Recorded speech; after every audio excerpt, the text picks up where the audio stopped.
झारखंड के देवघर स्थित प्रसिद्ध तीर्थस्थल बैजनाथ धाम में स्थापित शिवलिंग 12 ज्योतिर्लिंगों में से 9वां ज्योतिर्लिंग है। ये देश का पहला ऐसा स्थान है जो ज्योतिर्लिंग के साथ ही शक्तिपीठ भी है। बैजनाथ ज्योतिर्लिंग की स्थापना स्वयं भगवान विष्णु ने की है। इस ज्योतिर्लिंग का संबंध रावण से है। रावण भगवान शिव का परम भक्त था। एक बार वो भगवान शिव को प्रसन्न करने के लिए हिमालय पर कठोर तपस्या कर रहा था। उसने एक एक करके अपने 9 सिरों को काटकर शिवलिंग पर चढ़ा दिया। जब वो अपना 10वां सिर काट करके चढ़ाने जा रहा था, तभी शिवजी प्रकट हो गए। शिवजी ने प्रसन्नता जाहिर करते हुए रावण से वर मांगने के लिए कहा। रावण चाहता था कि भगवान शिव उसके साथ लंका चलकर रहें, इसीलिए उसने वरदान में कामना लिंग को मांगा। भगवान शिव मनोकामना पूरी करने की बात मान गए, परंतु उन्होंने एक शर्त भी रख दी।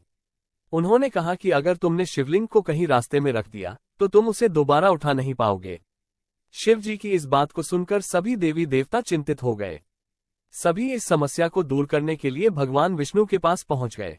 भगवान विष्णु ने इस समस्या के समाधान के लिए एक लीला रची।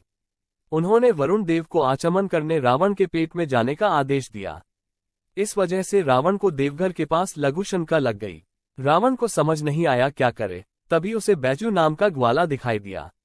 रावण ने बैजू को शिवलिंग पकड़ाकर लघुशंका करने चला गया। वरुण देव की वजह से रावण कई घंटों तक लघुशंका करता रहा।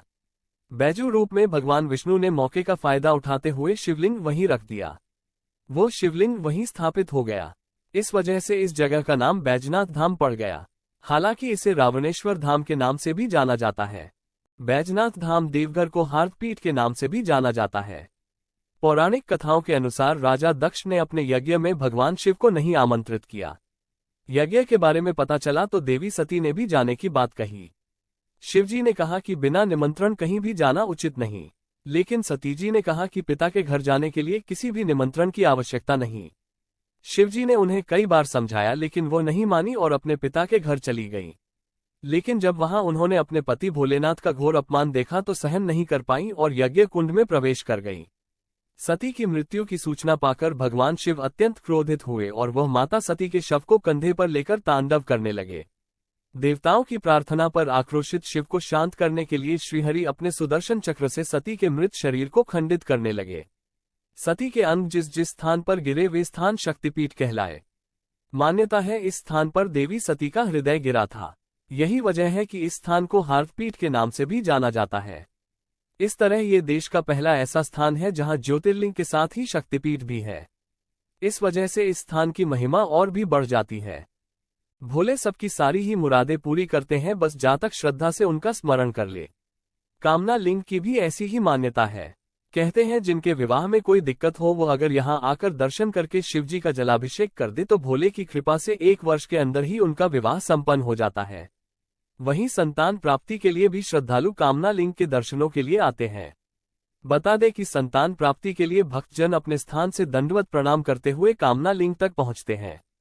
इसके बाद शिवजी का जलाभिषेक करते हैं और अपनी मनोकामना पूरी करने की प्रार्थना करते हैं। कहते हैं भोलेनाथ की कृपा से उनकी मनोवांछित कामनाओं की पूर्ति हो जाती है। यूं तो सभी शिव मंदिरों के शीर्ष पर त्रिशूल लगा दिखता है, लेकिन बैजनाथ धाम परिसर के शिव, पार्वती, लक्ष्मी नारायण व अन्य सभी मंदिरों के शीर्ष पर पंचशूल लगे हैं। यहाँ प्रत्येक वर्ष महाशिवरात्रि से 2 दिनों पूर्व बाबा मंदिर, मां पार्वती व लक्ष्मी नारायण के मंदिरों से पंचशूल उतारे जाते हैं। महाशिवरात्रि से 1 दिन पूर्व विशेष रूप से उनकी पूजा की जाती है और तब सभी पंचशूलों को मंदिरों पर यथास्थान स्थापित कर दिया जाता है। इस दौरान भोलेनाथ व माता पार्वती मंदिरों के गठबंधन को हटा दिया जाता है। महाशिवरात्रि के दिन नया गठबंधन किया जाता है। इसी तरह के तथ्य जानने के लिए जुड़े रहें हमारे साथ और कमेंट में हर हर महादेव लिखना ना भूलें।